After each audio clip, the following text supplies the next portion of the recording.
Basically, I'll give you a brief intro into what we were trying to accomplish with this event here. We at the ironSource team, we wanted to find a way to turn around what's been a really hard period over the last few months into something positive. And we really couldn't be more exciting to put on an event for the Turkish game developer industry tonight, especially alongside two great companies willing to go the extra mile with us. Both Rollic and Adjust, who you'll hear from tonight, have been fantastic companies to work with. And we're super excited for you to hear more from the presenters tonight, Burak and Cansu. The Turkish game developer market is probably the market that is the most spoken about at ironSource at the moment, and with really good reason. Intelligent people building imaginative companies focused on developing games, and in turn creating one of the most dynamic and competitive game industries in Europe. So thank you all for turning up and tuning in. We really hope you enjoy what we have lined up. So what do we have planned for you today? Kicking off the evening, we have Burak, the MD and co-founder of Rollic, who will be talking about Rollic's story of their rapid rise and route to creating #1 games. Following him, we have ironSource's very own Yuval Lotan, Director of Partnerships at ironSource, discussing the secrets of UA and how you can build a tailored UA strategy to fit your game and game strategy. Finally, Cansu from Adjust, the client partner for Europe, Middle East, and Africa, who will finish our evening by shedding the spotlight on the current state of the Turkish gaming market and the data behind its success. Some just quick house rules and points to make before we get started. We'll be recording this and sending the slides after, so don't worry if your internet runs out. We'll send a YouTube link. We're going to be answering about 3 to 5 questions after each talk, so you can send questions via the Q&A. And if you want to hear more about something, you can press the raise hand button and we'll know something to make a note of and follow up with. And that's it. So from now, I'll be giving it over to Burak, who will kick us off with his presentation. Hello guys, I see more than 100 participants. I'm very happy that this is happening. So thank you for giving this interest on the presentations and today's session, together with one of our biggest partners, ironSource, and one of our biggest partner on attribution side, Adjust. So this is Burak. I'm one of the founders of Rollic. We are 3 founders who started the company back in January 2019. And still we continue managing the company as 3 founders. And it has been almost 15 months since we started. So right now, to give you a brief information, because I'm going to talk very specifically about Turkish market and Turkish gaming industry. So before you ask, who is this guy saying that? These kind of details, I'll just give you a brief information about Rollic. We have right now, currently, we are a hyper-casual publishing company and a hyper-casual studio. We launched our internal studio in March, and we launched our first big title in our internal studio in April. And right now, Rollic has 62 exclusive studios only producing for Rollic. 58 of these studios are Turkish. So we are controlling almost community of 600 plus developers and designers directly working together only with Rollic. Until today, we launched 8 hit titles globally, and most importantly, we launched these titles with 17 different studios from Turkey. And with the latest soft launches of April, this number goes up to 25 different Turkish studios. So I think we have a pretty well knowledge about the market and evolving of the evolution of the industry actually. And all this story happened in last 13 months actually, which is basically very fast when you think of a company building up its own structure and scaling very quickly. Can we move to the next slide? Scroll down. Yeah, thank you. First of all, I'll start with the ecosystem in Turkey.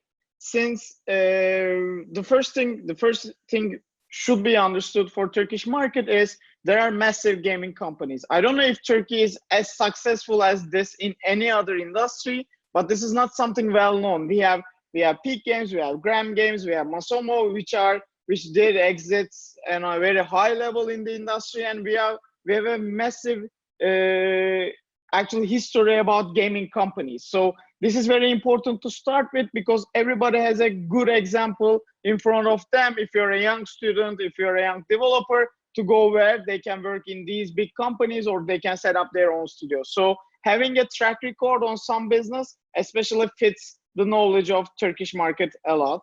And the second part of it is, actually there are more than 3 million university students in Turkey. In terms of the youth population, it's a huge number.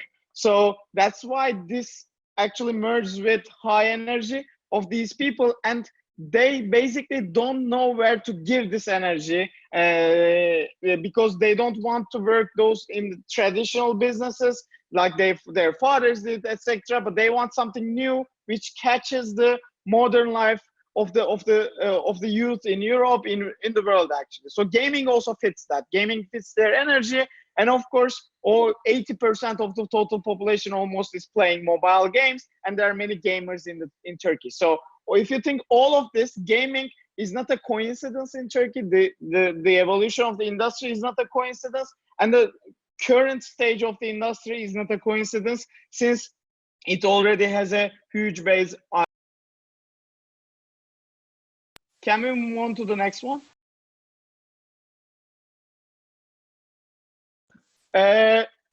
So before diving deep to Turkish gaming industry, you should understand gaming ecosystem, right? So there's two parts, especially I'm talking about hyper casual and casual games right now on mobile games. There are two parts of this industry. One of them is very important. I think the most important part is game design, which basically includes game production, execution, development, coding, everything about a game, ideation, everything, prototyping, testing, and everything. So the game design part is the most crucial part of an industry, right?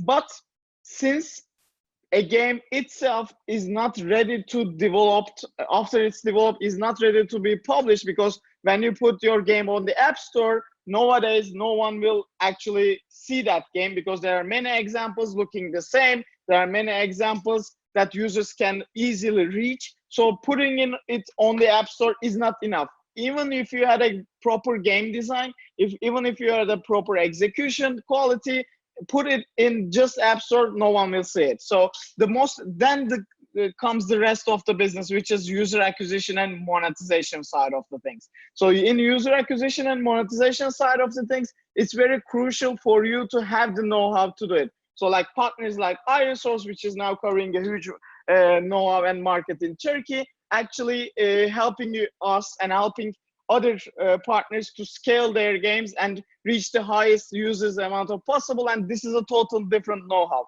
So to understand gaming ecosystem, you should be able to understand both sides of it. Only that game design is not enough, I can say, but only user acquisition and monetization is also not enough. So you should merge this. Moving on from the overall view of gaming industry, we can go to the next slide. To the evolution of Turkish market. Actually, before 2018, there were many good success cases in hyper casual, also with local companies, also with some studios doing good cases with global companies, but there was no real ecosystem management. All of these studios and all of these developers, besides the big gaming companies, I'm talking about the rest indie ones, which are trying to set up their own companies and their own culture as a game company, were just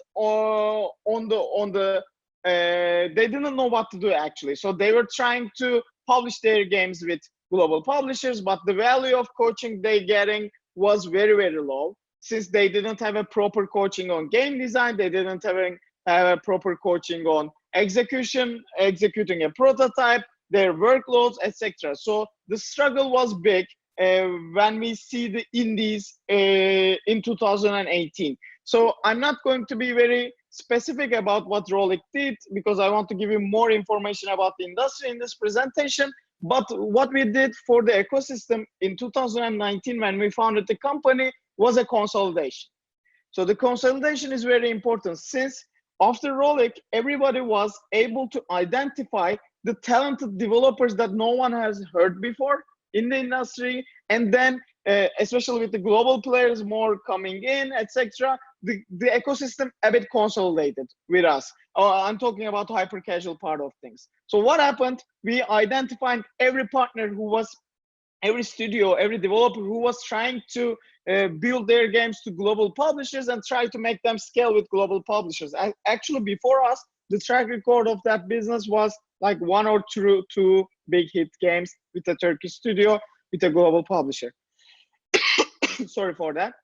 And with the consolidation, we identified every talented studio. And what happened is, as I told you, there's 58 exclusive Turkish studios in Turkey with working only with Rollic. It's a development community of 600 developers and designers. So think how big is that. We have studios in Antalya, we have studios in Denizli, which are more smaller cities of Turkey compared to Istanbul, Ankara, and Izmir. We have studios in Samsun, we have studios in Gaziantep, we have studios all over Turkey. So this means that there were many hidden talents which we were able to scout in 2019. So this became a consolidation, and with the events, with the success stories, with the contents that we produce, and with the work we do together with the studios, there was a consolidation in the market, and the request for this business was very high after 2019, actually. Just give. Sorry, I'll get a water. And with 2020, what we expect, what we see actually is, first of all, there are tons of investment opportunities coming to Turkey right now. Also, both in studio side, both in publisher side, and some global companies actually trying to open offices in Turkey. They are hiring Turkish people to give more importance to market, to speak the same language with the studios over here, etc. Sorry, I'll get the water.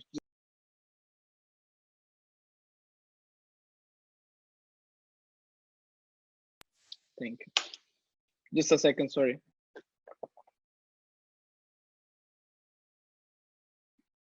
Today was full of meetings, so I'm about to lose my voice. So, and with more investment coming to Turkey, actually, there will be more opportunities coming to Turkey for global players also. We are also in the competition because they are trying to reach our studios, etc. And now everybody's eyes are on Turkey when they want to produce more. So 2020 will be a year of actually acquisitions, will be a year of more investments to Turkish studios, and will be a year of global competitors moving to Turkey much more energetic way. Actually, we can move on to the next slide. So for us, when we started the business, and the way we look to Turkish market is, this defines it very well. It's an ongoing school. Okay, so the most important thing is actually our network, our publishing network, is being fed by universities a lot, which have game design institutions and also computer science institutions. So all the new talented comers of the industry, actually in terms of Turkish developers, are coming from these institutions of universities. And that's why actually we are investing a lot to scouting.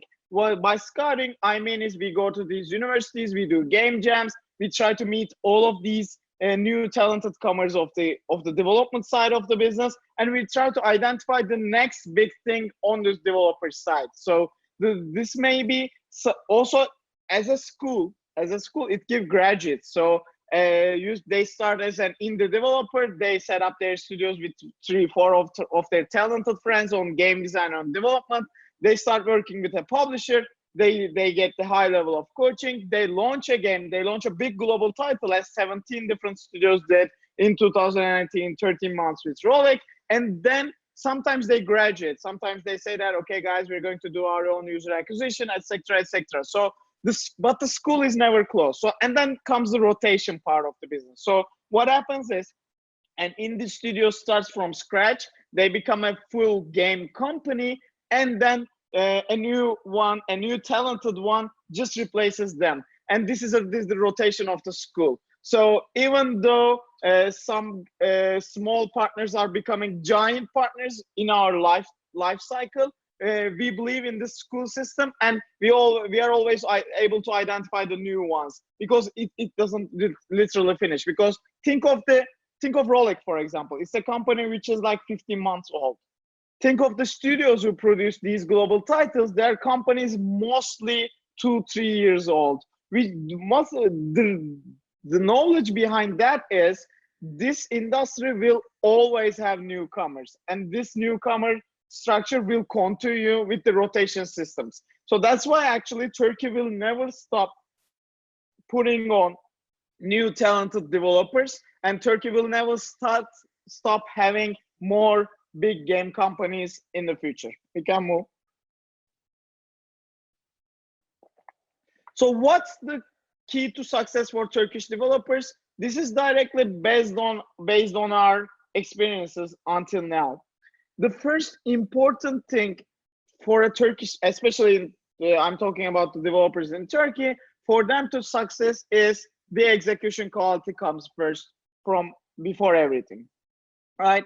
By execution quality, I mean coding quality. By execution quality, I mean polishing quality of their games, design quality, idea quality, everything. So the first thing Turkish developers are mainly doing, and have to do actually, is to have a better execution, right? For example, right now we are having requests, almost 10 requests every week from a new Turkish studio or a developer that we didn't meet before.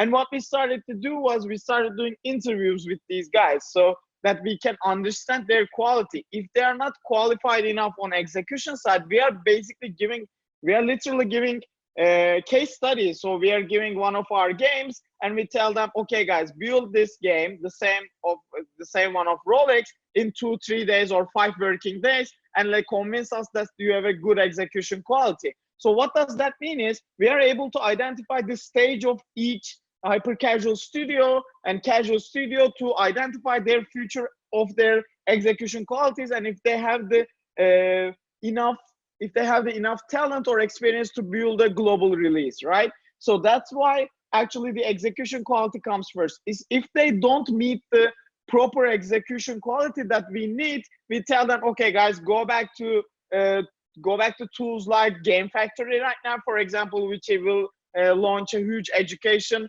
for the developers, or go back to some Unity trainings, etc., to have more experience on your production. If you reach this production level, then you are able to work with a global publisher or Rollic, etc. So execution quality comes first, and after that, I think this is already what Turkish market has, and why it is very valuable is hard work. So Turkish developers, Turkish market, game companies doesn't care about work times. That's something I've seen. That's something I requested as a publisher. If there are studios who have been working with Rollic, they will be understanding it in a very, I think, sad experiences, because you just have 48 hours, 24 hours, or 30 hours to produce some certain stuff of an update or a game, right? So that's why you should work hard. And in Turkey, this is never a problem, right? In Turkey, if the guys believes in your energy, if the guys believes in the game, etc., and the processes, they work 24 hours a day, and it's very good to see and know that the hard work is very important for Turkey, since there's always something quoted like Turkish people are lazy, etc. There's nothing like that in gaming industry. I can literally say it's the most hardworking people I've ever seen. So moving on, the sincere approach is very important. The reason actually global competitors of Rollic or any other company is not able to succeed that much with Turkish studios is mainly they don't mainly understand the sincere approach. So this is not like something like bro code, but this is something like you should understand what is important for the developers, what is important for their lives, right? So you should understand what's the future looks like for their lives, and you should give value to them, and you should make a fate roadmap together with them. If the guys believes that your fate is their fate, they do more sincere approach on that side. So the communication we have until today with Turkish developers taught us you should always be very clear, you should always be very sincere, and I think this is something can't be learned. This is something you should have from your company culture or as a communication culture, and the will to succeed. This is also very important because in Europe, especially, studios and the hyper casual studios are trying to win, are working with 4, 5, 6 different publishers, and they are already don't have that big will of success since they are winning a good quite amount of money per prototype, etc. So that market is totally different. But in Turkey, with our partners, I can say with the 600 people community, the will to succeed is directly based on the release titles. So the guys want to build a proper big release to the world, not for Turkish market, but to the world. So the will to succeed is very important. That's actually what is the last stage of the execution quality, hard work, and communication. And then comes the ability and the wish to succeed in a very short amount of time. And because especially most of the guys in Turkey also needs that on a financial level. So that's also very important for Turkish market. Let's move. So of course, Turkish developers and Turkish gaming industry has some common mistakes. Taking from will to succeed, of course, there are a lot of developers that I've seen and my team saw had will for easy success. So that's not possible, right? You should never, if you're a developer, if you're a studio, the country doesn't matter. You should never confuse the ability of creating prototypes with a big release, with doing a big release. So since creating a hyper casual prototype is very easy, everybody thinks that creating a global hyper casual release is that easy. We've seen many cases like, okay, we are building a prototype, the metrics are very good, now we're going to do the soft launch stage, and the studios are like, they're trying to swim in a very deep sea because they cannot get out, because there are a huge number of updates they need to do, there is a huge execution level they need to do, etc.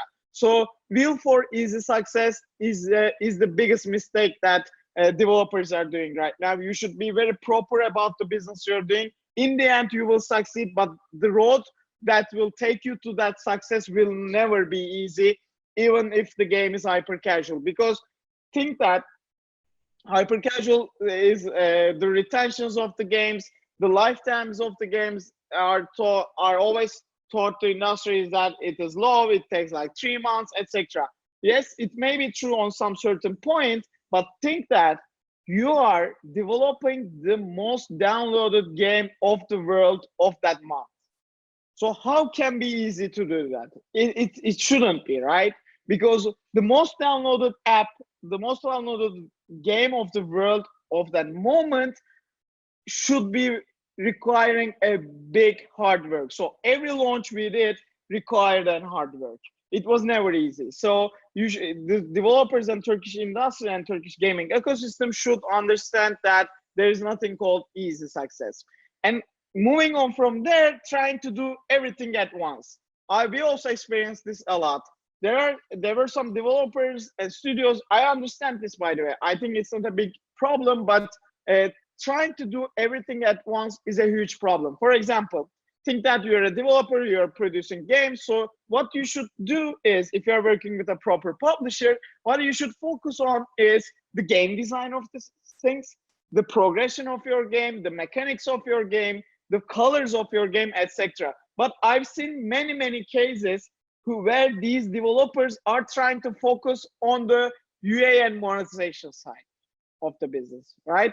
That's a decision. If you decide to do your own user acquisition monetization, then you should focus. But if you're working with a track recorded publisher, which is a proper one and has many success cases, then you should stop doing that, because it shouldn't, you cannot understand user acquisition and monetization at the same time when you're doing a game design and development and coding, right? So the thing which is a very common mistake is sometimes the studios are trying to do everything at once, but everything as an expert. So in terms of coding, in terms of writing, for example, scriptable codes where you can edit all levels from a one certain template, which means that which will save you a week of your time when you're doing an update. That's what should a developer, a game developer should focus. But because you cannot never, it will take a lot of time for you to understand the ad rails, the CPI know-how,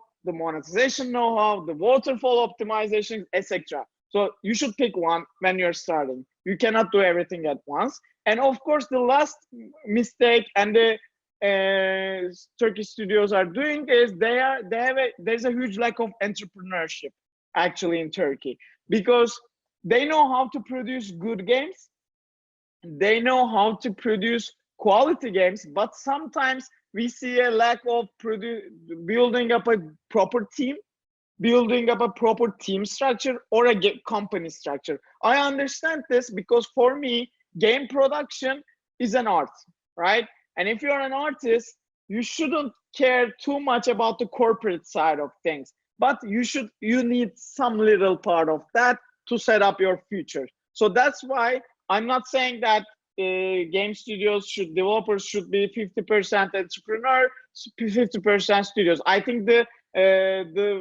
ratio there should be 90% artists, 10% entrepreneurs, but we sometimes still see a lack of that 10% in the entrepreneurship side. So I think that's the last common mistake that happens in the Turkish ecosystem right now. Let's move on.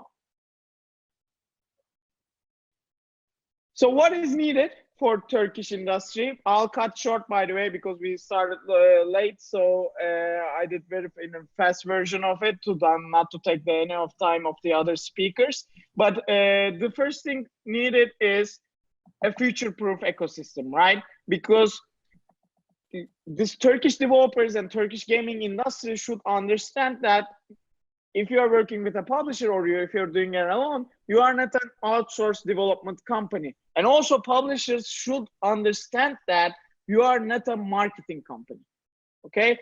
Publishing a hyper-casual proper game is working together as two gaming companies.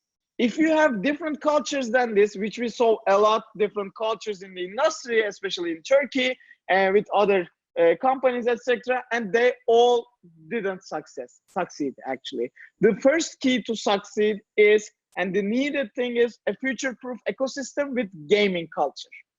That's the first thing you need to do, and that's what the market needs most of the time right now. This future-proof ecosystem. For example, let me give you a small example. We never share ideas with our studios to be produced directly. So we don't tell them this is the game design document, build this one. But what we always do is we coach them in terms of how to think of an original idea. So this is like the fishing story. You should teach the guy how to catch a fish if you want a future-proof ecosystem in the market. So actually that's how we succeeded, to be honest. And the second thing we need is encouraging stories. So we need more stories like Rollic. We need more studios like studios of Rollic. We need more studios like Gram Games, Peak Games, etc. So these encouraging stories that we always tell to each other and actually share on an educational level will encourage more developers and designers, and it will be creating an attention from the state and everyone to this ecosystem of gaming in Turkey. And we need fast capitals. So I'll give you the Ofon example, which is a game fund that we're doing right now. The problem of the funds in Turkey that we've seen is, because I know studios who had gave their like 10%, 15% of their shares to a very small amount of money, etc. And the guys struggled for like 2 years because there was a share structure already in, the promise is not kept, etc. And they're trying to do some corporate things to get it out, etc. But the thing important is these capital systems in Turkey, especially if the studio is a good entrepreneur, it should be very fast. So what we're doing with Game Fund and Ofon is we fund the studios, but we take no shares. That's just an accelerator program for them to build up their proper companies as a game company. So what we do is we coach them on publishing, we release games together, we do an advanced payment capital system, and in the end, this capital system creates game companies, and we don't take shares because we are a game company. We don't need a share from another game company, a Turkish studio or a studio. What we need is producing more global releases together and to release games together. So always when there's a conversation of capital, when there's a conversation of investment, everyone loses the value. Not only in Turkey, in the world right now, everyone loses the value of producing a game. That's the only thing we need to do. We don't need to focus anything else. So that's why actually Turkey needs more fast and accelerated capitals. This is very important. And moreover, we need educational content. Actually, I'll be honest, for all the industry, no one needs you to post your top chart screenshots. Okay? People need you to communicate the Turkish developers on an educational level.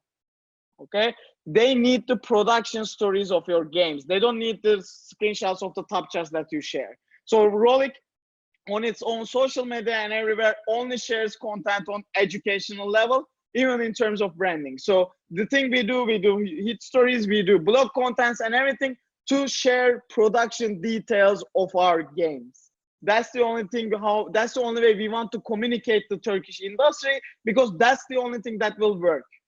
Okay, so I think the thing we need from the gaming companies, I know that having secrets and having secrets ways of doing things is very important for gaming companies. We also have those, that some stuff that we don't share with the industry because they are company culture and then company workflow that we don't want to share with anyone. But the production story of a game is something that you can share. So I think the market needs more educational content in terms of actually to share with the developers.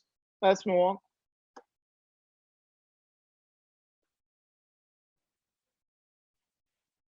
So what's the future looks like? The last slide, I think just us, to be honest, will provide until today is 17. With this month it will be over 23, 24, 25, and until the end of the year, Rollic will be succeeding with 30 plus Turkish studios on a global release level. So by ourselves we'll create 30 plus success stories in the industry, and this will take more global competition in Turkey. But the beneficial side of the things will be the developers and studios, because they will have more interest from global partners and global investors. And in the end, for the developers, I can say this last thing: the winner developer, the winner studio, the winner one will be the one who has the highest quality of execution idea, and those studios will be the one who is surviving, because hyper casual and games are evolving right now. We need more depth, we need more execution, we need more quality ideas to create big global titles. And that's why the execution and idea quality, the ones who has those will be the surviving ones in the future of the Turkish gaming ecosystem. I think that's all for me, and thank you guys. I hope you're all staying safe. I can answer you 4 questions if you have any. Cool. We have already a couple questions that came in. The first one Yeah. says, do you work with solo devs or only with studios? Do you have a hit game in your portfolio that was created by a solo dev? Actually, no, because if you are not a huge talent, I think it's mostly impossible for you to finish a solo game. You can finish a prototype. Again, don't confuse this. You can finish a prototype, but releasing a global titles, just think of that. We have 23 different SDKs, ad SDKs, advertisement SDKs integrated to the game. All of them should be QA'd, all of them should be tested every week, etc. with all ad units. So even that, without just leaving the game design on the different level, it will have a huge time. So I think it's mostly impossible for you to finish a game if you're a single developer, but you can finish a prototype, but it doesn't mean that you can finish a proper big hit. So we don't work with any solo developers right now. Okay, another question. What about entrepreneurship? Any unique idea to start a business in Istanbul? I couldn't get it a lot. So any unique ideas to start a business in Istanbul? What, like in gaming or what? I'm assuming like tips for entrepreneurship is what you mean. Yeah, actually, the thing you should do for if you're going to get into a gaming industry, I think you should be one of these three guys. Okay, even if you're an entrepreneur, you should be a game designer, you should be a game developer, or you should be a game artist, right? Or a game designer can be also the product manager. So if you're an entrepreneur in gaming industry in Turkey, you should be able to cover some part of your studio on a daily basis workload when you're producing a game. You should have a creative eye, or you should know how to code, etc. So think of the flows you have in the gaming industry. You should cover one thing when you want to set up a studio. And the only, for me, a proper hyper casual studio in the first foundation just needs two mostly developers, one senior, one maybe junior, but maybe two middle experienced studio developers, one 3D animator, and one product manager or a game designer. 4 people is more than enough. Okay, next question. What tools do you use for user acquisition? Oh, nice. I think, first of all, I should start with the guys here, ironSource, of course. Mainly, ironSource is covering a huge amount of our user acquisition operations right now. But of course, we are using more the other social media tools too. Okay, we have another one here that says, did Rollic start as a game design studio or directly as a publisher? Because I think actually we started as a publisher. We launched our internal studio in March, and the first ever prototype our internal studio built is the most downloaded game in the world in April right now. I think the reason behind that is the know-how and the big data. So before March, we were only a publisher, and still the company's big operation. So we won't be moving to the internal studio part a lot. The core business, 95% of the business will continue as the publishing part. So we are a publisher actually. Okay, one last one we have here. How do you understand the quality of any studio by asking a quick replica of an existing game? How do you measure the creativity talent of a studio? Actually, the first thing is execution quality, because you can teach how to brainstorm an idea, but it will take a lot of time for us to teach them how to execute an idea. So we are able to, when they bring up like 10, 15 ideas to the table, we are able to coach them. Guys, that idea won't work because of this, that idea will work because of this, etc. We can coach during the brainstorming, but after we decide an idea, we cannot teach them how to execute that properly. So the first thing is always execution quality. And the best way to understand is to give a certain case in a certain amount of time. After that, we can teach the brainstorming level side of things, actually. Okay, and that's it. Thank you very much, guys. Really great presentation. Hope that cough gets better. Thank you. I'm here. I'm listening. Hope the rest will be very good. Thank you. Cheers. Bye-bye. Great. And now we're going to bring on our next speaker, Yuval Lotan. Yuval is the Director of Strategic Partnerships at ironSource. He leads the Tel Aviv office's Unified Growth Team, which manages the monetization and user acquisition strategies for the company's hyper-casual and ad-based clients. When he's not at work, Yuval is spending time watching Maccabi Tel Aviv football and basketball and follows the Yellows home and away. Over the next 45 minutes, Yuval is going to go uncover insider tips about developing the best strategy for your company and game, and take you on a journey from soft launch to global hit. So Yuval, I'm pulling up your presentation, and then you can take it away from there. 1 minute. All right, great. So hey everyone, very excited to be a part of this great event and to see you all participate.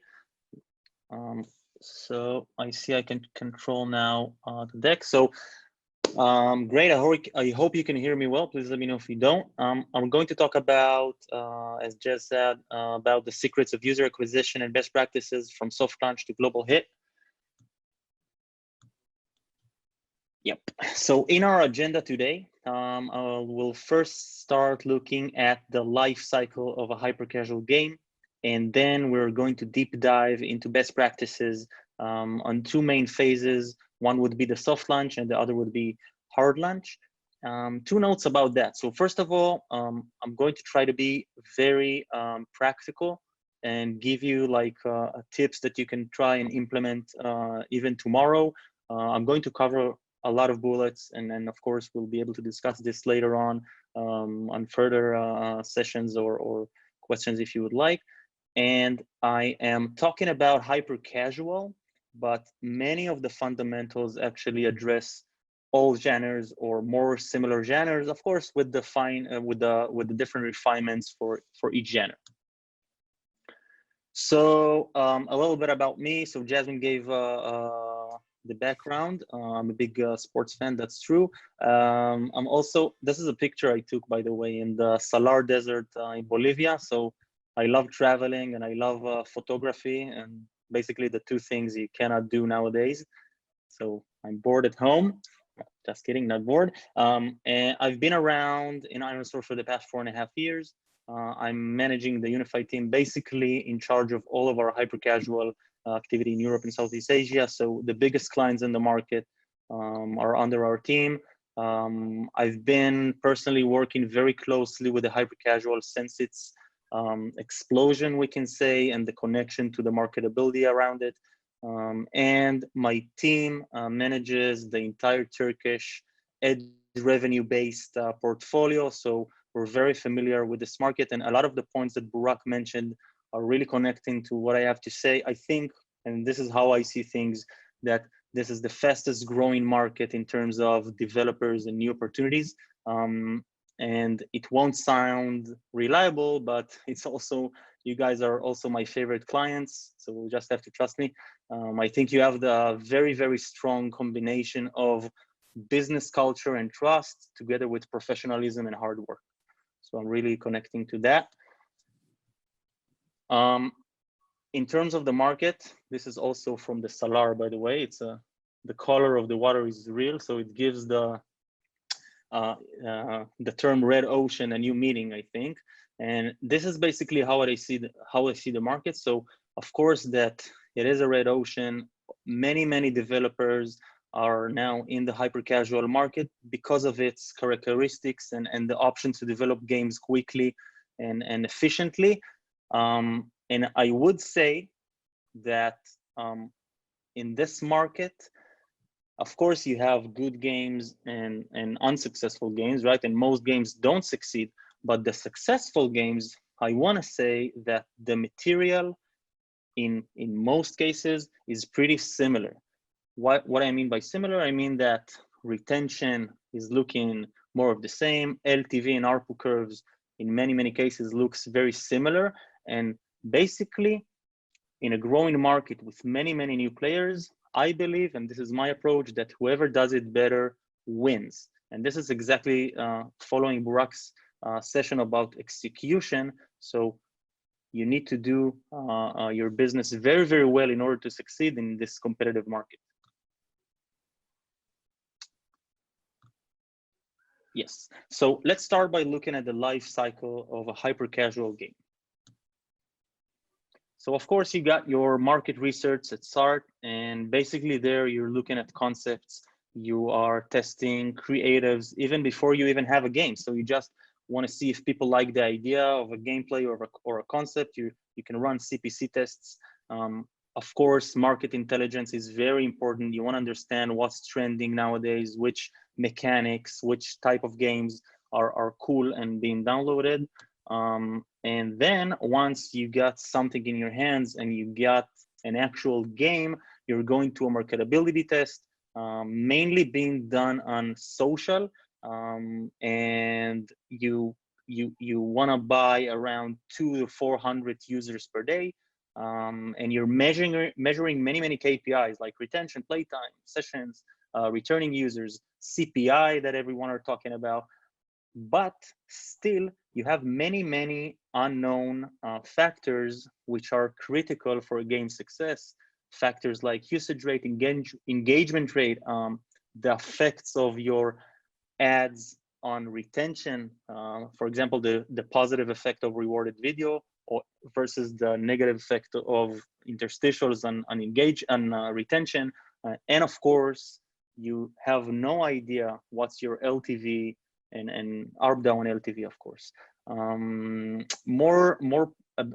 Like one more problem with this test is that you're looking at only one type of users.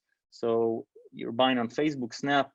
At the end of the day, you get more of the same, and it's not exactly the market that you are, the target market that you are aiming for. Later on, we got our soft launch, which is the place where estimation turns into data. And the first time we can actually look at solid data and work with it. And of course, go into hard launch, which is money time. We'll look at the growth loop approach and try to grow the game and maximize the potential of it.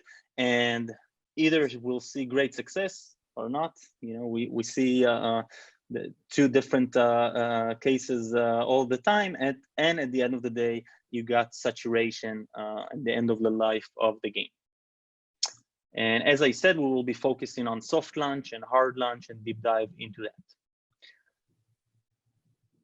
Cool, so soft launch, it's where estimations become data. So first of all, let's talk about why even to soft launch. So 4 main pillars is, I would say that it's the place to validate your assumptions.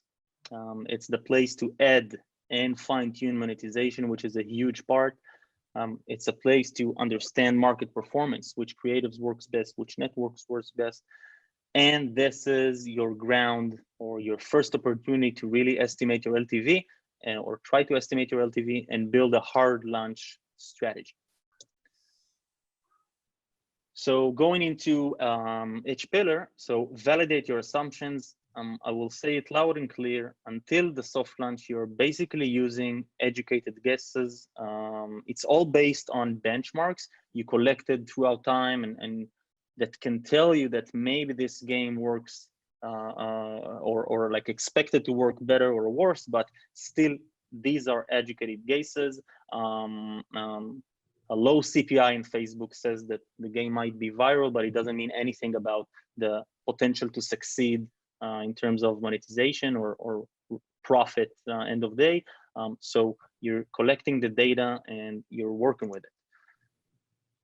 Adding and fine-tuning monetization. So this is a very, very crucial part of the game. And in here, you want to find out many things. For example, you want to understand which placement creates engagement. So you can have many, many placements for ads, but not all will create engagement. And you want to squeeze the lemon. You want to see what works best, and you want to adjust. So just giving you a small example of one of our mediation publishers that is using many placements, and you can see that different placements have different engagement rate, usage rate, impressions per user, and you can play with everything by balancing your rewards. By the way, this is rewarded video. Basically, you want to try and maximize it because it only has a positive effect in your game on your retention, on your ARPDAU and ARPU, of course. So this is one part of it. You want to play with the interstitial frequency, right? That has a negative effect on retention, but has a very positive effect on ARPDAU. And at the end of the day, if you balance it right, helps you increase your LTV. And basically, you want to A/B test both your game and actual game mechanics and both your monetization in order to find the winning setup. This is just a snapshot of our A/B testing tool that helps you to try and understand which is the winning setup. And you should always keep challenging your winner setup because things always change. There's new supply, new demand. So you always want to challenge it on different percentage based on your calls. Waterfall setup. So first of all, this is something that I'm not going to deep dive into. We can definitely set a different session about it, and it's a whole world. I will say that in today's world, the most common mistake I see is that people are using a waterfall that is too granular and using too many instances in prices that are too high okay? And was it in attempt to try and like squeeze the lemon and get the best out of the networks? And actually what happens in many cases is that it's causing latency, which hurts your impressions per user, which directly hurts your ARPDAU and LTV.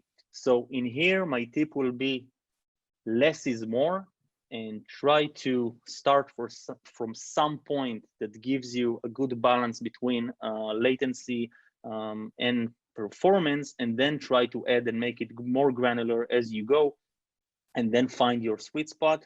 We have some recommendations in our knowledge center about monetization setups, and of course, the teams in ironSource would love to give you recommendations and work from there.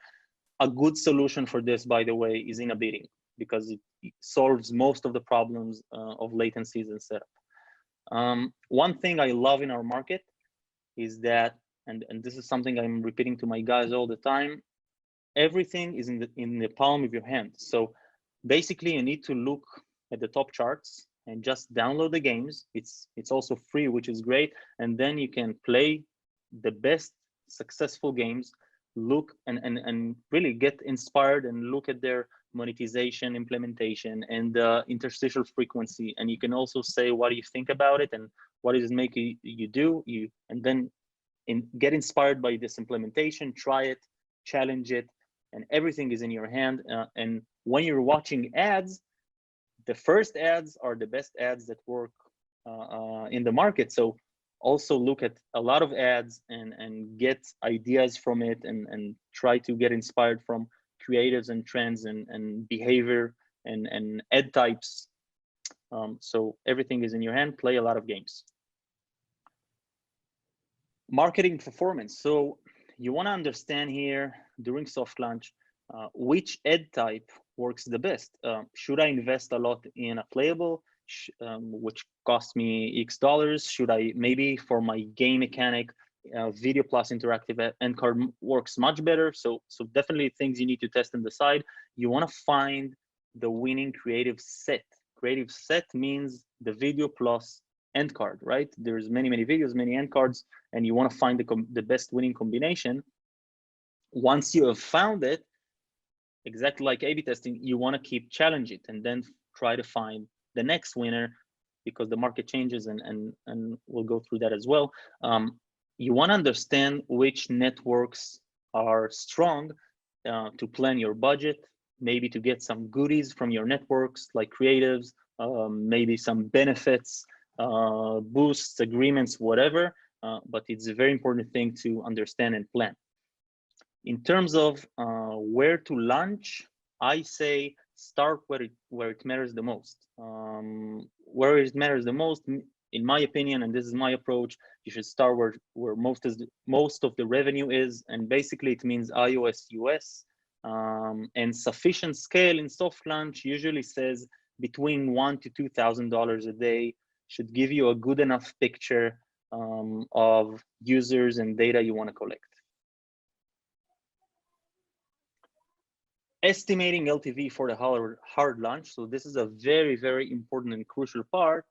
First of all, you got new users, and new users brings new data. So you want to see that everything that you try to estimate so far makes sense, and you want to adjust based on the new data that you get. Time to market is a very big conflict in our business. And why is that? Because we usually have a very short time to go live with our game, although we want to try and measure it and test it and add and A/B test and all the nice stuff I said before, but we don't have time. Why? Because we know that this market is very open, and similar games go live all the time, so we have to be quick. And I put some question marks after building ARPU curves, and the reason is that we don't really have full time to look at our full ARPU curve. We don't have 30 days to test our game, build our LTV estimation, do it step by step. No, it's a different ballpark, and we need to be quick. We need to do an assumption based on your experience and try to estimate the full LTV. And then you want to decide on your base bid which is the bid that is basically profitable and scalable, or at least not losing at the start. And you want to plan your bidding strategy, which is a very critical thing. The importance of learning is huge. Of course, every network has its own data science and approaches and different parameters. I'm very familiar with ironSource data science and less with others deep learning, but I can definitely tell you that learning phase or the start of the bundle and the game are very critical for its success. And because at the end of the day, everything is about ECPM estimation by the networks for specific creative sets or bundles or the combination. So you want to be very strong on your launch. We talked about launch strategy. So I'm giving you a snapshot of a session that my team member has built. And basically what it's, so let me give you a little background about that. We wanted to recommend to our advertisers on best ways on how to launch a game. So we looked at everything that the market does and basically narrowed it down to two methods. So we have two methods of launching that are usually the most used one. One would be from bottom to top, and the second one would be from top to bottom. And let's just go over them. It's not gonna be a deep dive, but I'll explain you the idea. So the first approach is a data-driven source learning approach, basically running for about 1 week in US and running with caps and trying to get as much as sources as you can on small amounts and trying to figure out source quality during that week. And then after 1 week, we can bid per source in US and we can global launch without source bidding. And after 2 weeks, you can also get to a point where you are bidding per source worldwide based on all the data you've collected. It's very important to do source optimization based on real and accurate quality. And it's very important throughout this whole period to do creative optimization all the time, challenge the winning creatives, maybe replace the loser, get a new creative set, etc. And we're talking about full UA optimization on the source level after 14 to 18 days from launch. The second method would be top to bottom. This is a much more aggressive approach. When I'm saying aggressive, I'm talking about even a bid of $1.50 for the first 3 hours of a game, right? And of course, we know that games, hyper casual games usually have LTVs of 60, 70, 80, 90 cents, right? And no one, like no hyper casual game has $1.50 LTV. But the idea here is actually to try and be very aggressive to maximize the source that you're getting with mitigating the risk by using caps. And yeah, you're losing some money on the first few hours or day, but you're safe to know that you covered everything and you're not missing anything on this approach. So high bid, low cap, it's a bit of a more data science learning or launching oriented strategy. It's quick to learn. You should get more sources or sources you would have missed on method number one will probably not be missed here. We're talking full source optimization within 1 week, usually being done with aggressive interactive end cards to increase and improve CDR. Having said everything, this is a riskier approach, okay? So it's more expensive on the first few days. Of course, if it works, then during those few weeks where you're already fully optimizing, maybe, I mean, in many cases, we see it's more profitable on the long term, but it's definitely riskier. It's more expensive. You can go out of budgets, and it has advantages and disadvantages. I see both approaches being made in the market, and some more successful, less successful. So definitely these are the two things we see. Hard launch. So this is definitely the time to get your game to the top of the charts. So let's talk about next steps with hard launch. As we said before, you want to find during the soft launch your CPI sweet spot for achieving profitability at scale, right? Of course, it's not a game of margin, it's a game of profit, which is the outcome of margin and scale, right? Or revenue and scale. So you want to open caps after you find these sweet spots. You want to invest in things that takes time and you didn't want to spend time on until now. So localization worldwide, adding China and Android, of course, are next steps. Let's talk about profitability at scale. So at the end of the day, scale is a question of eCPM, if you want to simplify things. Why? Because the publishers or networks, which is the same on that side, on the monetization side, would like to maximize and try to get the highest eCPM, like the highest revenue for each impression. So you want to maximize eCPM. You're limited with your CPI, right? Because you want to try and stay profitable. And the biggest unknown factor is IPM, which is installs per mil, of course. And you want to understand if your eCPM is high enough to drive scale. So this is a snapshot of the ironSource network. And what we can see here on the x-axis that you can see eCPM, and on the y-axis, you can see the share of voice of applications and where do they stand. And of course, you need to remember that you're always competing with other advertisers, always. So you can see that if you're below $10 eCPM, which is again the combination of bid and IPM that you are able to generate, then it will be very, very hard to get scale to your campaign. And if you're around $20, then this is definitely a good place to be at. And then testing and trying to do everything more granular, but you have a good case to work with. And if you have a very high CPM, then definitely this is the time and place to try and drop bids. And what you'll see is that the scale stays the same. Maybe you overbid until now, and definitely if you have a $60 eCPM, knock yourself out and try to maximize profit.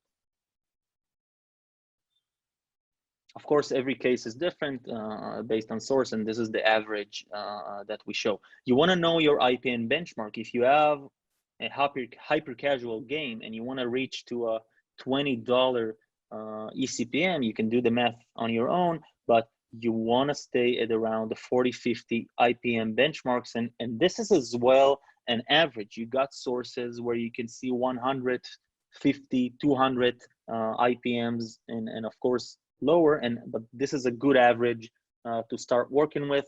And if not, you need to invest more in your creatives.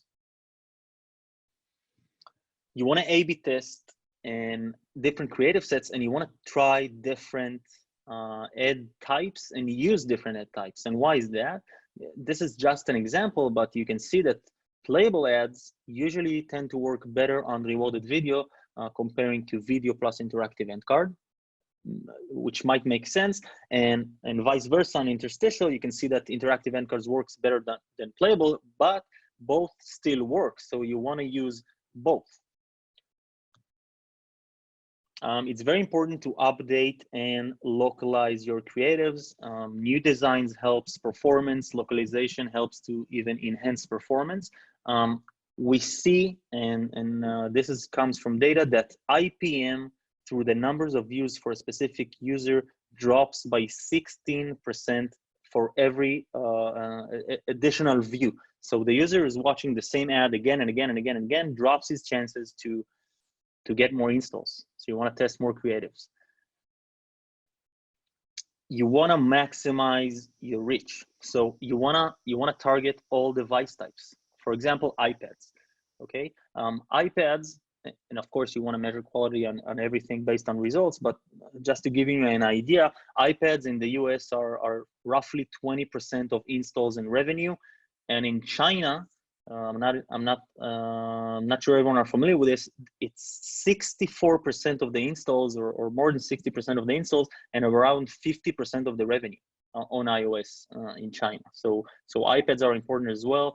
You want to run a worldwide campaign. You can see in this graph that third of the installs are coming from tier 3 and 4 countries, and there's no such thing as a bad user. There's just the right price for each user. So definitely run a worldwide campaign. A sentence that I hear a lot is, I use the same bid across all networks. So I want to say something about this. You shouldn't use the same bid across all networks. And why? Different networks has different supply, different waterfall positions, different data science algorithm, different advertisers you're competing against. So exactly like you're not buying on the same CPI on ironSource, for example, like you did on your marketability test on Facebook, then you should definitely use different bids on different networks. And the goal that you should aim for is maximum profitability. So you just need to try and test. And if something doesn't work, I recommend to try and do something else, even though you're using the same bid on a different network, which shows results. Cross promotion. So another example for a competitive advantage you can use. Of course, we offer our solution, which basically give you a competitive advantage because you have reduced costs, and then you can get more supply with more profit, or more scale of that supply with the same margin and getting more profit.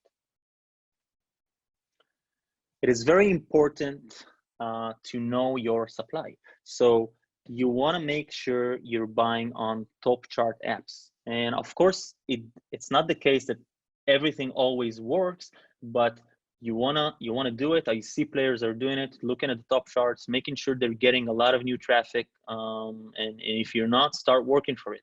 Start changing bids, and basically you want to increase bids to get more scale. So you can see here on the right side that IPM drops by 5% with each position of your ad, and it makes sense, right?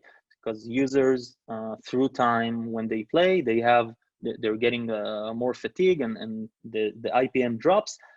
In addition, most users are not watching a lot of ads. So if you will be in top positions, you will get more impressions, more installs, and this is incremental. So increase bids to get more scale, and then try to find a sweet spot of profitability, kind of a top to bottom approach. Quality changes. So holidays, weekends, or even Corona changes the behavior of the users. The users nowadays, for example, and we have an article about it in our website, is that users today are watching more ads, doing more installs, playing for longer, basically bringing more quality. So if you're not increasing your bid at this time, and someone else is increasing bid, then they're enjoying more scale, and you're left behind. Of course, you want to adjust bid based on quality and the results that you're seeing.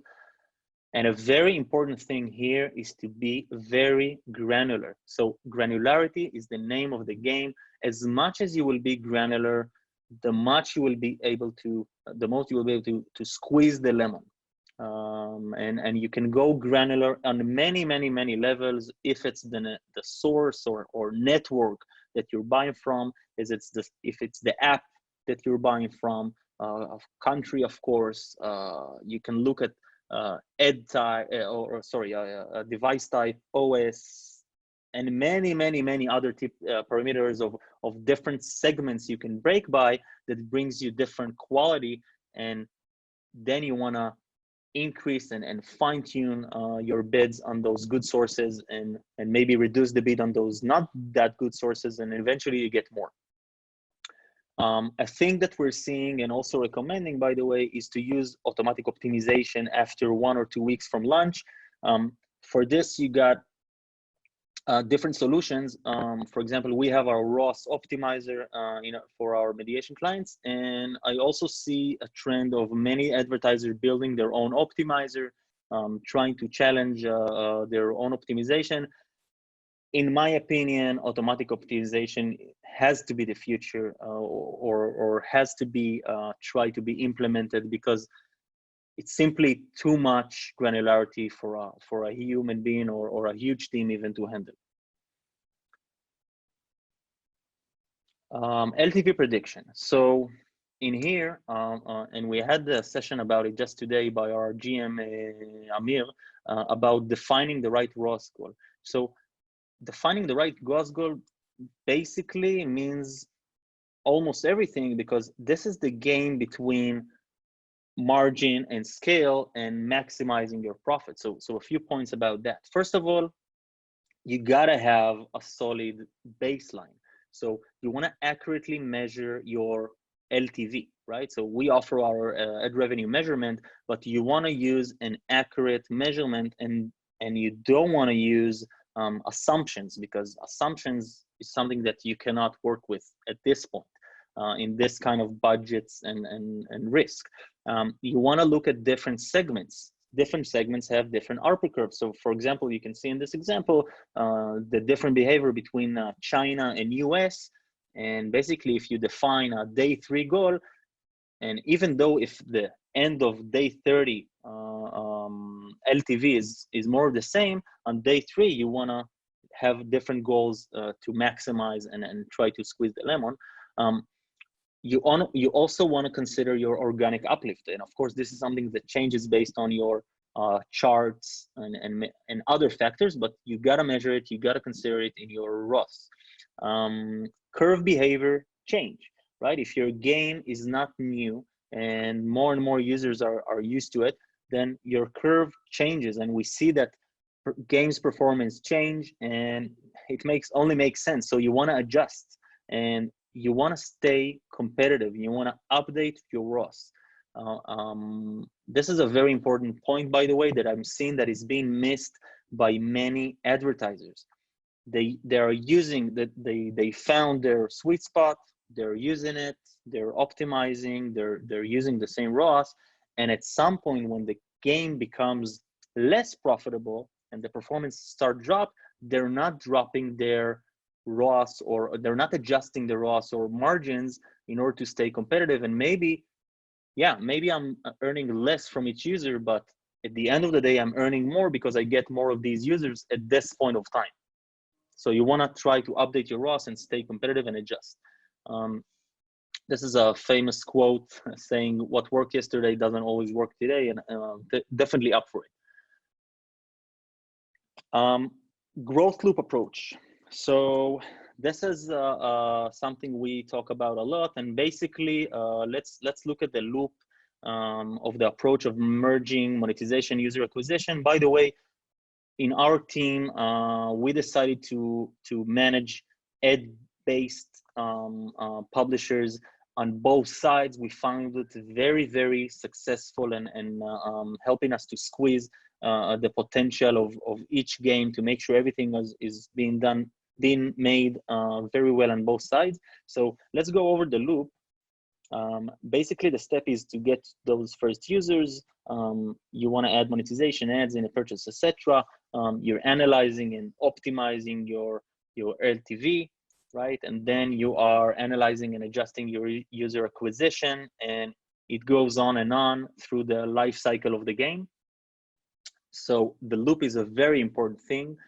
Some interesting points about that. So first of all, you can find very cool user acquisition and monetization insights. I'll give you an example. So if you're working with networks and they are very strong on user acquisition, it should basically say that they also have strong potential to succeed in monetization. So you can address those networks and talk about it. And vice versa, if they're very strong on monetization, it should mean that they should have potential to succeed on user acquisition. And then you can get more incrementality by touching this point and trying to use and use the full potential of the networks.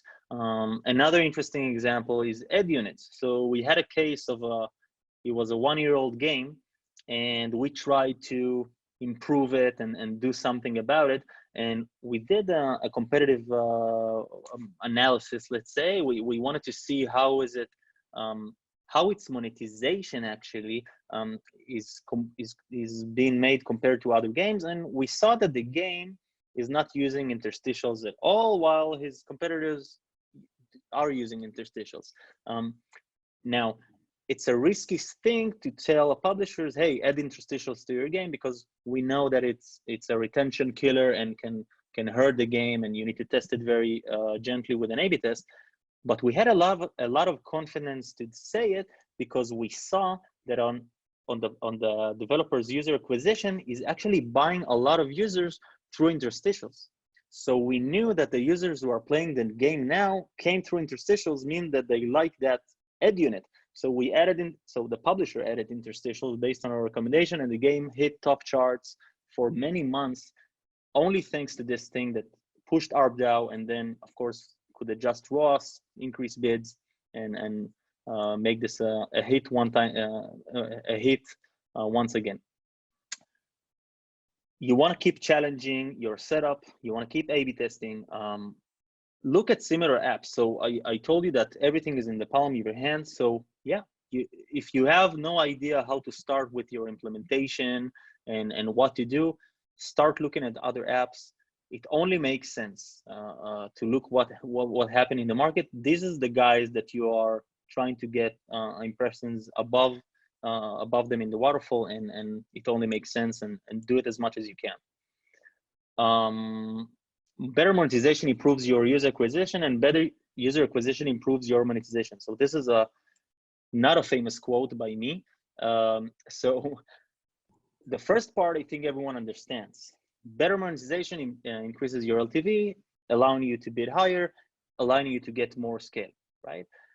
But I'm not sure a lot of people are thinking about it, but if you're maximizing and you're doing a very good job at your user acquisition, then you're getting more of those good users who are watching a lot of ads. So actually your average ARPDAU increases, and then you can actually help your user acquisition again. So you're helping your monetization, ARPDAU increases, profitability increases, and then you can play with the ROAS and try to make it even more incremental. Cool. So summary from me. By the way, this is Michael Jordan was always my idol. There's now a Netflix show called The Last Dance. I recommend on it. And the reason I put his picture here is because Michael Jordan for me was always a symbol for hard work and the fact that nothing comes easy during his career, and is the best sportsman in history in many people's opinion. And I think it really relates to what we talked about today. There's a lot of stuff you can try to do in the market, and a lot is, and the material is very similar, and the hows and the execution and the hard work can bring you to the place where you take many championships and creating many hits. So I think that to summarize what we talked today, these are unique times with new opportunities to succeed, especially in the Turkish market, which has really a crazy growth around your market of developers and publishers. I truly believe that whoever does it better wins at the end of the day.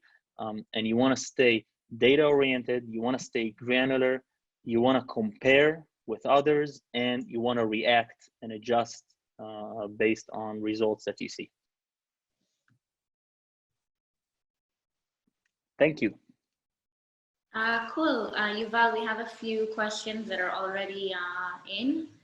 The first one says, I think it's clarifying about a slide of yours. So what do you mean by position when you say IPM drops by 5% with each position? Is it organic?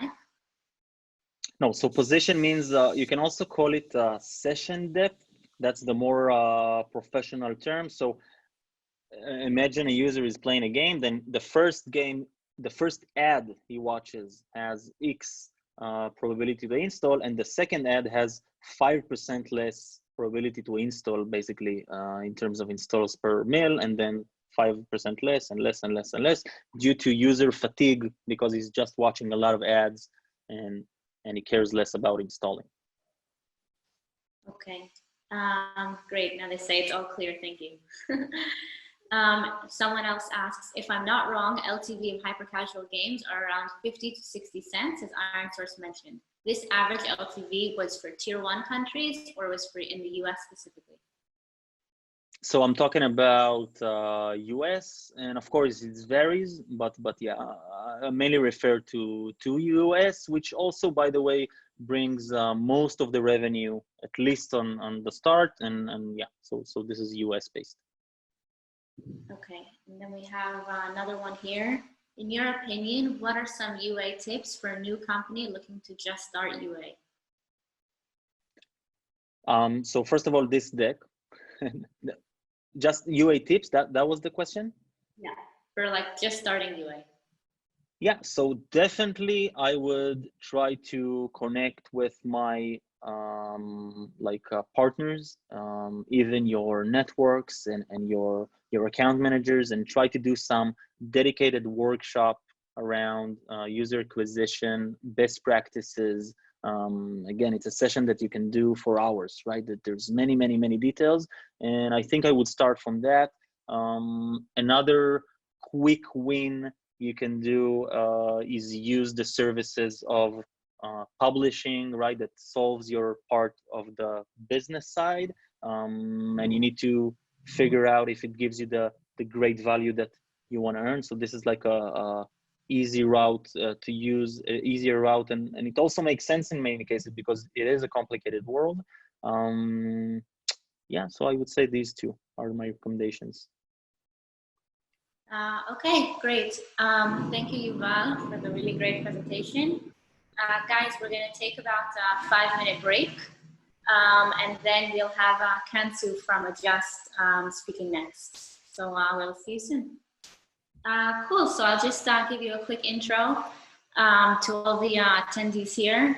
So Cansu here is a client partner for EMEA at Adjust. And in this role, she takes care of existing clients and is responsible for their growth strategy. Cansu is also in her privileged position to shed light on the current state of the Turkish gaming market and the data behind its success. We're super excited about this presentation, so take it away. So hope you are having a great time here. We are super exciting to see you and meet you, even though it's virtually. But during these unprecedented times, hope you are staying safe, and it's a great pleasure to talk about Turkish gaming market. And first of all, I would like to thank Burak and Yuval for sharing their valuable feedbacks with us. And it was a pleasure to listen to them. I will try to connect the dots and I will give you an overview. I'm also super excited to talk about Turkish gaming market and what are the key elements which makes them successful. And hopefully you can make it to the end. I will have 45 minutes, but I think I'm planning to finish it maybe in 30 minutes. So I can assure you that you won't regret. If you have any questions, feel free to edit. I will try to cover them at the end. So let's begin. So this is our agenda today. I will start with brief information about us, and then I will give you gaming market highlights. And finally, we will talk about data behind its success. Let's move on. So Adjust is a mobile measurement company. What we are doing is our main purpose is empowering you in terms of your app marketing efforts. And our motto is making marketing simpler, smarter, and more secure for you. And our platform includes measurement, fraud prevention suite, cybersecurity, and automation products. And currently we have, next slide please, more than 475 employees working in 16 global offices. Of course, they are all working from home nowadays, and I miss office too much and looking forward to get back to it. And I'm an optimistic, and hopefully things will getting better. So go back to our slide. We are processing 600 billion data points on a monthly basis, and which is a huge number, but we have a great technology and great team to manage it. And our market share is 42% based on ad spend measurement. And if you like to learn more, just feel free to reach out to me. I would be happy to talk to you. Yeah, next slide. Today, I won't be talking about specifically Turkey, actually, because we all know that the success of Turkish gaming companies is increasing all around the world. And they have become the favorite of global investors with their achievements. And today, we will try to find out the key elements behind its success. So let's start with state of mobile with next slide. According to EMEA, consumers downloaded a record 204 billion apps in 2019. And annual worldwide downloads have grown 45% in the 3 years since 2016 and 6% year over year. And when we think about this record growth, it can be attributed to growth which is taking place in emerging markets. And like India, like Brazil. But on the other hand, the download growth in the US slowed to just 5%, but that doesn't mean those users in the mature markets are not downloading apps. Still, we continue to see a large number of installs, but just year over year growth has started slowing down. And when it comes to app spend, it was on the rise and $120 billion, which includes subscriptions, in-app purchases. And when it comes to gaming vertical, it's continued to account for majority. And you will see in the next slide, their share, it was 72% of that spending, which is a huge amount of money. So we can move on. Speaking of emerging markets, when we look at the data, I wanted to share with you some insights. How are those successful Turkish gaming companies taking advantage of emerging markets? And we saw that it's becoming more and more important, and previously it was thought less valuable. But now the share of emerging markets, it varies between 10%, sometimes up to 30-35%, and which shows the massive potential in the region. So the reasons behind it, those users are needing to discover new apps, they haven't had chance to build brand royalties, and of course they have lower acquisition costs. We can move on. I also wanted to share with you some numbers from our App Trends report. Last week we released App Trends 2020, and to provide you some perspectives of how COVID-19 has affected the app economy so far.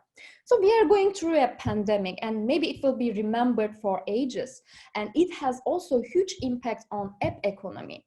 And no surprise for gaming vertical, the vertical has seen significant increase because the people started spending more time at home. And in the last week of March, the vertical saw more than double, and it was 132% increase in installs. And the first quarter, when we compare with previous year, 47% increase in sessions and 75% increase in installs we have seen. So it proves that, today it's a great time to make a successful app and start running acquisition campaigns for that, because people are willing to discover new apps. And with the next slide, we will see how successful they are. So far in April, we have seen 9 successful apps in top 10 chart. Those Turkish gaming companies has launched 9 successful apps, ended up top 10 chart. It's a huge, massive success. Congrats to everyone. They are making top 10 charts great again. And I'm really so proud of that. And when we see the vertical based data, It was also taken from our App Trends report, by the way. As you can see, gaming vertical is still dominating top 10 chart. We can move to next slide. So today our main purpose is discovering the key elements behind its success. What are the things they are doing great? For example, Burak mentioned execution quality, hardworking, or people think that creating a hyper casual game is so easy, but actually it's not about designing a game. It's all about hardworking and putting too much effort to succeed.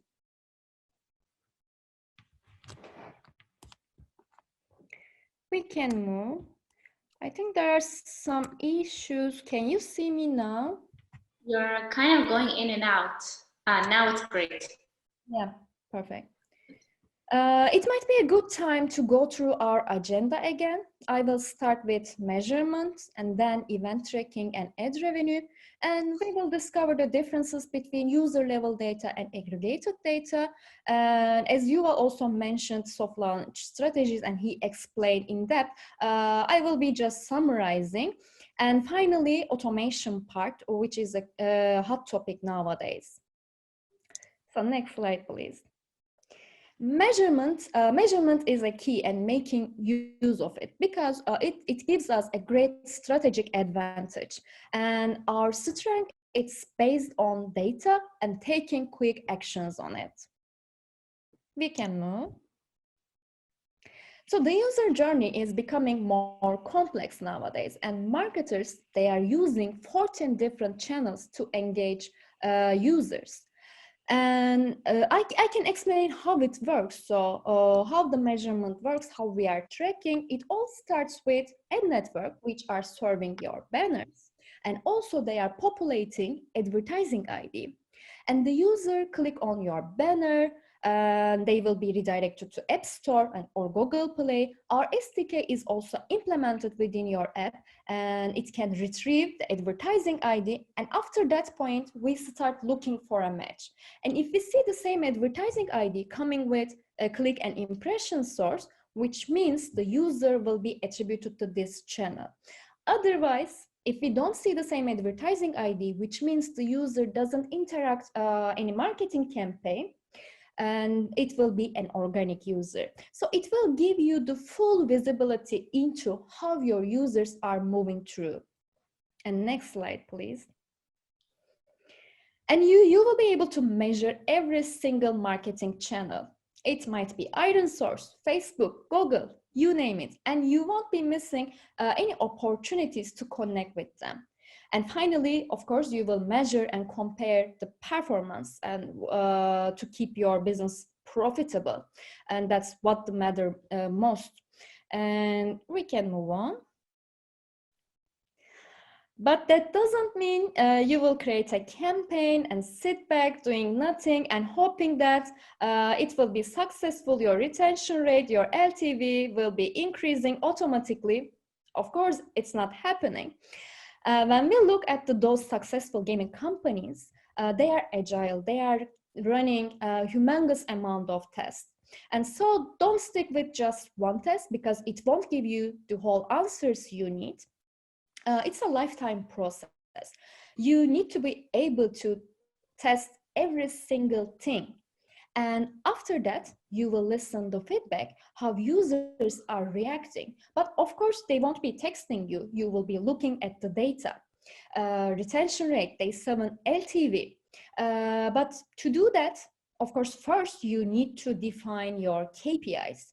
And in order to define smarter KPIs, you need more granular data, which we are moving to another topic in event tracking. It might be level achieved, purchase, unlock achievement. It's totally up to you. There is no limitation, and the more granular data, you will be more flexible to analyze it, to understand user behavior. And you can also leverage custom parameters for deeper insight. It might be which levels are they on. So it will give you the flexibility to define more smarter KPI. And we can move on. So with those deeper insight, each department will be aligned. Product development, monetization team, marketing team, they will stay connected.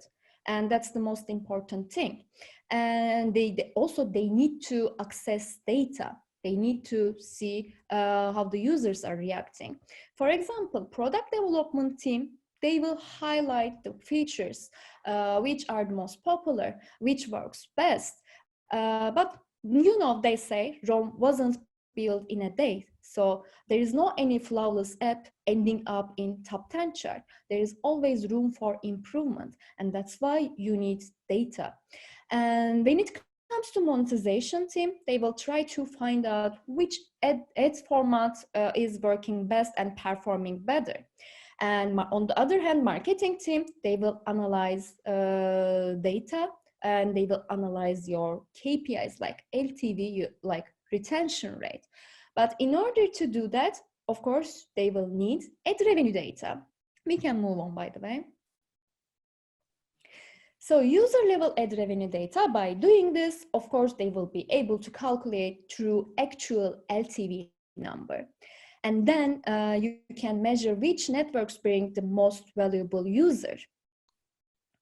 We can move on. And it will give you more accurate ROAS and more precise user level metrics.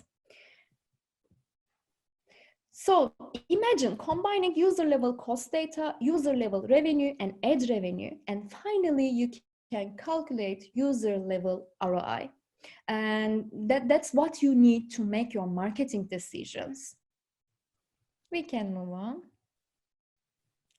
So, of course, the LTV is not the same for every users. There are adverts out there and they are making you a lot of money. You need to identify them. We can move to the next slide. We need to identify them to keep them engaged, and we can create different segments. You will also mention cross-promotional campaigns. It's really important because it will give you a competitive advantage. Imagine those users are the most valuable users, which are generating the most revenue. So if you are creating an user group for them, and if you are able to target them and let them know about your new app, so which means you can start making money starting from day one. And re-engagement or retargeting campaigns, of course, it's not popular across hyper-casual gaming companies, and they are on demand. But when it comes to maybe casual gaming, to be honest, there is no one single strategy which will work for everyone. So you can also see the numbers on our app trends report for reattribution, which shows the efficiency of retargeting campaigns. For gaming category, it was around 2-3% in 2019. So it shows that, yeah, you are focusing on the totally user acquisition side. But for casual gaming apps, it might be a great opportunity if you have a valuable user list, let's say them VIP users, and at some point maybe you lose them, maybe they have started discovering new apps. If you manage to bring them back to your app, and they will start generating revenue for you for sure. And in some cases, the acquisition cost might be cheaper than acquiring a new user actually. We can move on. So it's all about maximizing your CPMs, your ROAS, and it will give you the ability to unlock new user groups with user level ad revenue data. We can move on. We will go through the differences between user level data and aggregated data. So aggregated data, the data, it will be shown on your dashboard and you will be working on it on a daily basis. It will give you an overview, but of course it's not possible to calculate actual LTV numbers with aggregated data. And also you cannot target ad whales. You cannot know who are they with aggregated data, which is also a limitation. But with user level data, you can create lookalike audiences, or you can target ad whales, let them know about your new title. But aggregated data, of course, doesn't eliminate user behavior to networks serving in app ads. Speaking of user level data, how you can receive to your site, we are going to next slide. With raw data export. So with raw data export, it can be sent to your cloud provider or your BI system. On the other hand, aggregated data, you will be able to see your numbers to optimize your campaigns on a daily basis.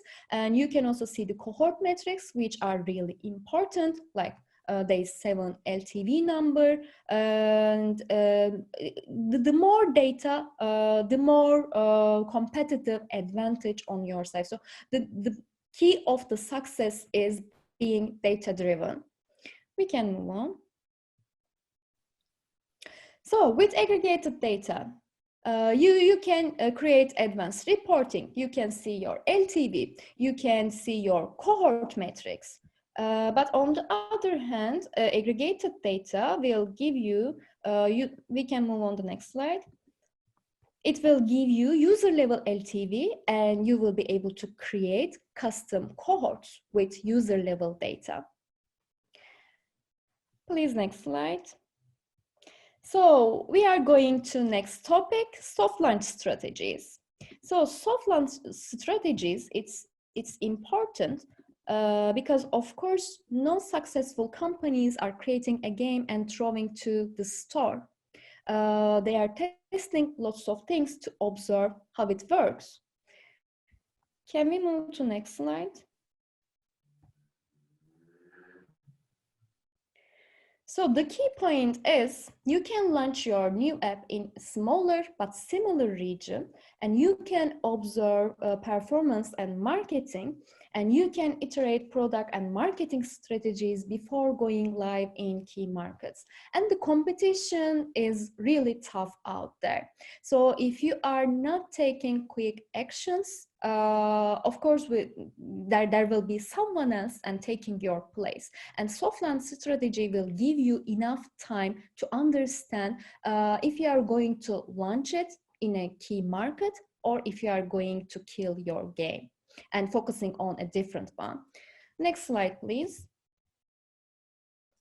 So why do you need it? The answer is simple. It will enable you to collect more data, pinpoint any bugs, and receive feedback from early players, which is the most important thing.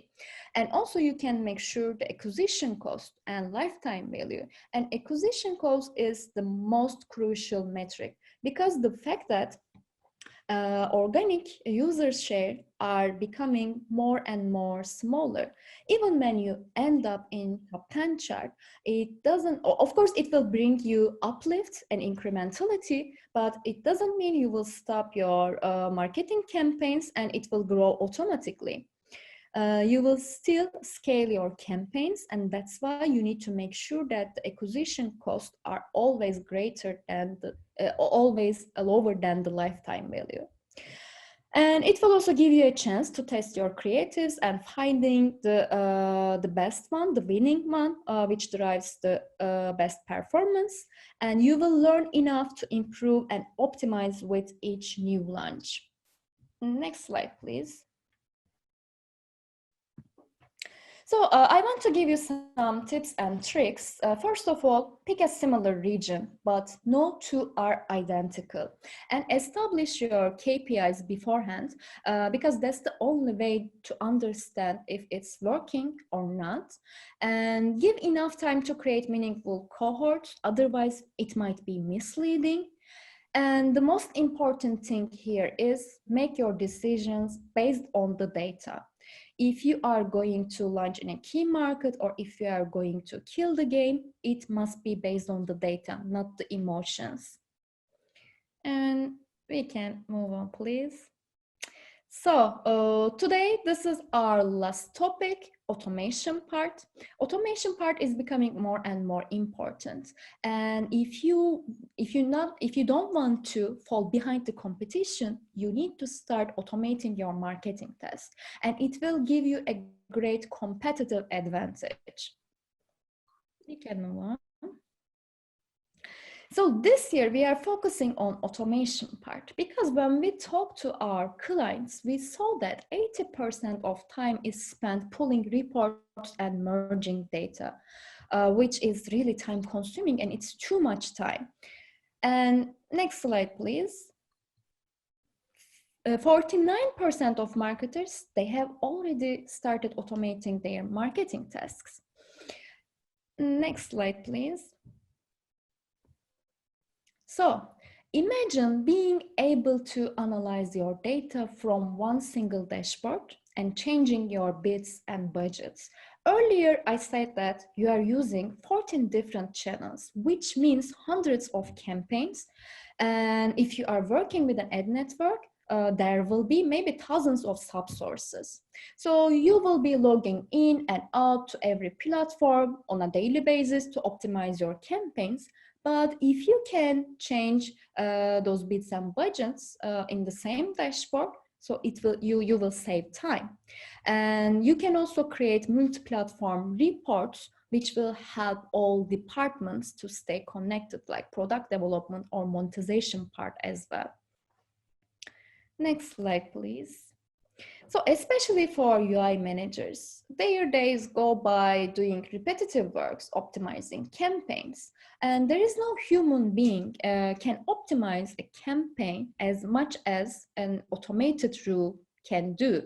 And of course, they will have time, because they will save time to focus on what matters the most. They can focus on strategy, they can focus on creative management, they can carry out more tests which will give them more granular data. And next slide, please. And the other one, please. Yeah. Next slide, please, Jasmine. Yeah, this automate workflows is, let me give you a couple of examples. Let's say your effective CPI is greater than $5. Of course, it's not a relevant example for hyper-casual gaming, but it will give you an idea. You can stop the campaign. Or your day 7 lifetime value is greater than $3. You can increase bid 10% or 20%. It's totally up to you. It's your playground. You can create more rules, and also you are all based in Turkey, but your main target region is the US, and you are making a great success in the US. But because of time difference, so sometimes all platforms you are working with, they are based on auction, so it's all about supply and demand. If there is any opportunity, you set your daily budget. Maybe your bid is dynamic, but if you cannot increase your budget at any time, so that, which means you will lose that opportunity. You will miss that opportunity. But with automation, even if you are sleeping, it will be automated, and when you get up next morning, you will be seeing more numbers and more than which are meant to be. So we can move to the next slide. I want to summarize what we have talked and what are the key takeaways. First, we start with measurement. It's all about measure every single point to find channels that deliver ROI positive users, and collecting data and analyze it. That will be all about getting feedback from your users, and after that understand all those small adjustments and changes, if it's working or not. But sometimes also small adjustment makes big differences, and it will allow you to develop strategies. And I think the most important thing is which makes them really successful. They are data-driven and they are really hardworking. They are collecting as much as data possible, and after that, they are taking action quickly. And lastly, automation, which will eliminate the inefficiencies on paid campaign side, and you will save time and you will focus on strategy, making new games, new successful games, and creative management. And I think that's all. Thank you for listening. Maybe if you have questions, I'm seeing a couple of questions. Yeah, we have the first one here is asking, what are the key metrics to look at in the loop? So what are the key metrics? Look at, could you please repeat it? Yeah, what are the key metrics to look at in the loop? So, of course, I cannot say just one metric. There are lots of metrics like retention rate or session time or LTV. Of course, the most important thing is how much money you are spending and in return of how much revenue those users are generating. So lifetime value will be really important to you, but you need to give the enough time to analyze this cohort metrics. I think that's the main point. Okay, next, Cansu, are you based in Turkey, and how can I get started with Adjust? Yeah, feel free to reach out to me. Currently, I'm in Berlin. I'm based in Berlin, and normally we were traveling a lot, but nowadays, yeah, it's not possible. But of course, we can jump on a call whenever you want. Awesome. And the last question we have here, soft launch looks very interesting. What's the biggest strength of Adjust platform? So I think our biggest strength is data. So, and that is the most important thing, because that's the only way to understand the user behavior and pinpoint the bugs. And with soft launch, even for soft launch or maybe earlier, you can implement a Just SDK and you can start collecting data, because otherwise you will be blind. You cannot see anything and you cannot understand and improve your app. So I would say, yeah, that's our biggest strength, giving you the flexibility in terms of data. Okay, great. Looks like all the questions for now. Yeah. Yes, that brings us to the end of the event. So thank you, of course, Yuval, Cansu, and Burak, and of course all the teams at Adjust and Rollic for really putting on an awesome event. And a big thank you also to James from our team, from ironSource, who put this all together. I think we had some really great presentations, awesome insights that I'm sure the Turkish developer community is really going to look forward to implementing. And of course, thank you to all the attendees. It's obviously a very hard time, all of us being at home now, but we're very grateful and happy to have hosted you. And that's about it. So good night, everyone, and have an excellent weekend.